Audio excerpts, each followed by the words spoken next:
días, mis queridos hermanos en Cristo, en el nombre del Padre, del Hijo y del Espíritu Santo. Amén. Vamos a leer el Evangelio de San Lucas, capítulo 9, versículos del 1 al 6. Jesús reunió a los 12 y les dio poder y autoridad para expulsar toda clase de demonios y para curar enfermedades. Luego los envió a predicar el reino de Dios y a curar a los enfermos. Y les dijo: no lleven nada para el camino, ni bastón, ni morral, ni comida, ni dinero, ni 2 túnicas. Quédense en la casa donde se alojen, hasta que se vayan de aquel sitio. Y si algún pueblo no lo reciben, salgan de ahí, sacúdanse el polvo de los pies en señal de acusación. Ellos se pusieron en camino y fueron de pueblo en pueblo predicando el evangelio y curando en todas partes. Palabra del Señor. Pues Jesús en el evangelio de hoy les dice a sus discípulos que no lleven nada para el camino, ni bastón, ni morral, ni comida, ni dinero, ni 2 túnicas, porque el éxito de cualquier proclamación cristiana no está en los medios a nuestra disposición, no está en las cosas materiales, no está ni siquiera en las circunstancias favorables, está en la profunda confianza en Dios, quien hace germinar la semilla y gesta el brote de los buenos frutos. Pues es verdad que la palabra de Dios en la boca de los apóstoles fue semilla de fecundación a través de los 3 años de vida pública de nuestro Señor Jesucristo. Él tiene un colegio apostólico, tiene un grupo de 12 hombres que forma, que les transmite sus pensamientos, les transmite su amor, les transmite la revelación divina, lo que Dios quiere que ellos hagan como ese cuerpo místico de Cristo. Y en ese tiempo Jesús los enseña, los llama, los prepara, los forma y después los envía a que hagan lo mismo que él hacía, ¿verdad? Y dice que les da autoridad. La autoridad que todos tenemos una autoridad de Dios para hacer una cosa, para cumplir una misión, para cumplir otra misión. Esta autoridad que ellos reciben les dice: yo les doy autoridad para que expulsen toda clase de demonios y curen todo tipo de enfermedades. Y entonces a expulsar demonios, curar enfermos y predicar el reino de Dios a los enfermos, a todas las personas. Entonces, ¿cuáles eran las 3 misiones principales de los apóstoles? Ir a predicar el reino de Dios, expulsar demonios y sanar a las personas. La iglesia a través de los siglos lo ha hecho.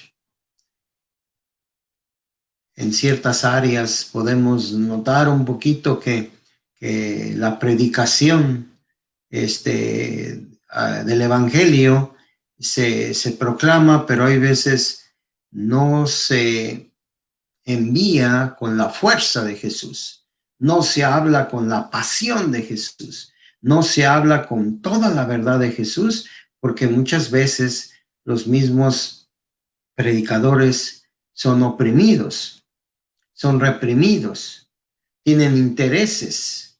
Jesús claramente en el Evangelio habla de tener cuidado, de no llevar nada, es decir, totalmente sometidos a la voluntad de Dios, al cuidado de Dios.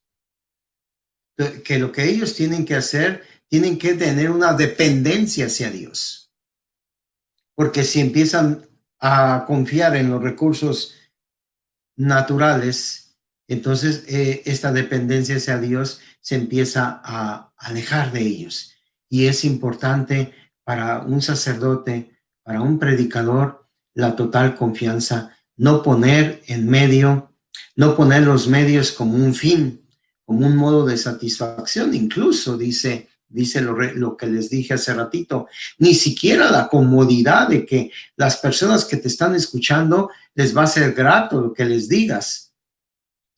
La enseñanza para muchas personas no debe de ser algo grato, porque si no es algo grato, no es un proceso de superación, de conversión. Siempre la palabra de Dios te tiene que inquietar, te tiene que dar una motivación para que tú sigas creciendo en lo que el Señor te está pidiendo, sigas creciendo. Lo único permanente en la vida del hombre es el cambio. Vamos a cambiar todo el tiempo, nos vamos a ir modificando, vamos a dejar costumbres antiguas, vamos a dejar ideas rancias, vamos a dejar todo esto que nos impide recibir la palabra de Dios de una forma más profunda. Y eso es como una persona empieza a crecer y a purificar el oído, y obviamente la recepción en el corazón de la palabra de Dios significa cómo el pecado empieza a salir de la vida de nosotros, y a medida de que la palabra de Dios entra más en nosotros, más nos purifica. La palabra de Dios, acuérdense cuando Dios creó el mundo, hágase, dijo, y no más haber dicho y se hacía. Cuando Jesús curaba, levántate. Entonces la palabra de Dios, hay gestos, sí, cierto, hay gestos que Jesús hace, por ejemplo, cuando cura a esta persona que está ciega, ¿se acuerdan? Que agarra saliva y se la pone con tierra en los ojos. Jesús hace también ese tipo de gestos, pero en la mayoría de curaciones, de liberaciones, un sacerdote no está golpeando a una persona para sacarle un demonio. No, no hace eso.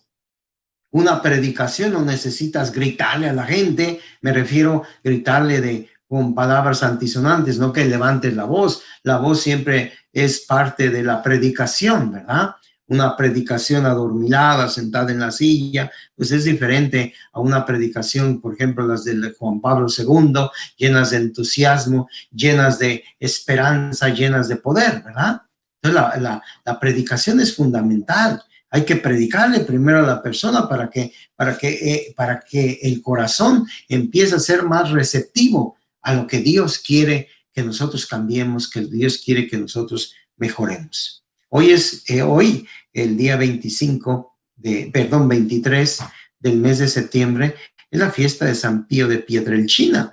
Y este hombre extraordinario, sacerdote, ¿verdad?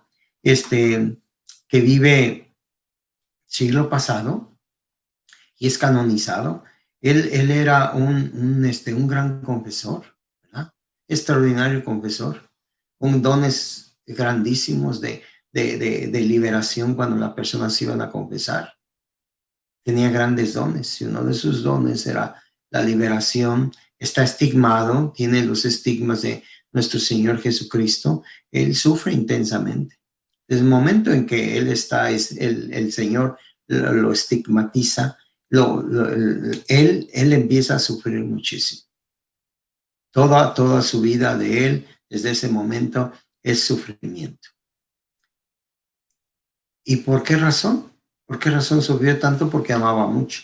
Él construye un hospital maravilloso en Italia, y en su vida es en favor de todos los pobres, en favor de los pobres, y en favor de la libertad del hombre que es oprimida por el demonio.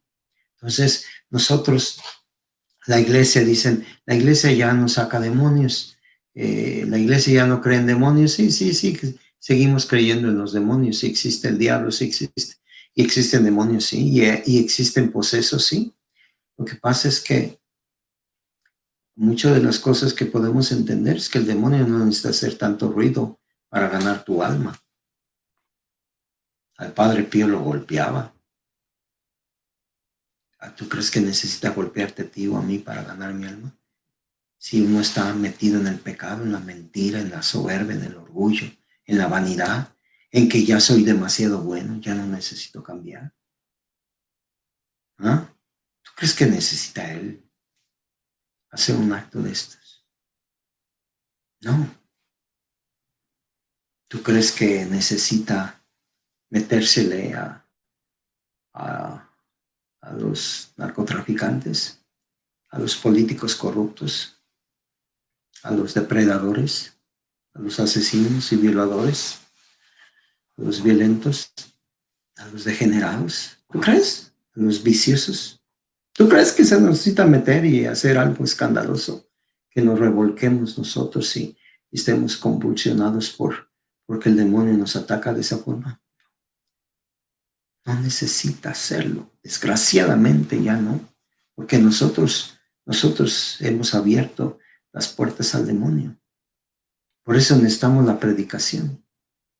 Por eso necesitamos la palabra de Dios. Por eso necesitamos que nos prediquen con poder. Que vayamos a la iglesia y vayamos a los cursos y a la evangelización que dan las iglesias para que volvamos nosotros a hacer la voluntad de Dios. Como los apóstoles, ¿verdad? Que iban a todos los lugares, ¿verdad? Iban de pueblo en pueblo a cumplir con la voluntad de Dios. Así tú y yo tenemos que ir de lugar en lugar, de persona a persona, a proclamarles el reino de Dios. ¿Cuál es el reino de Dios? El amor, la justicia, la misericordia, la compasión. Que el Señor les bendiga, el Padre, el Hijo y el Espíritu Santo. Amén.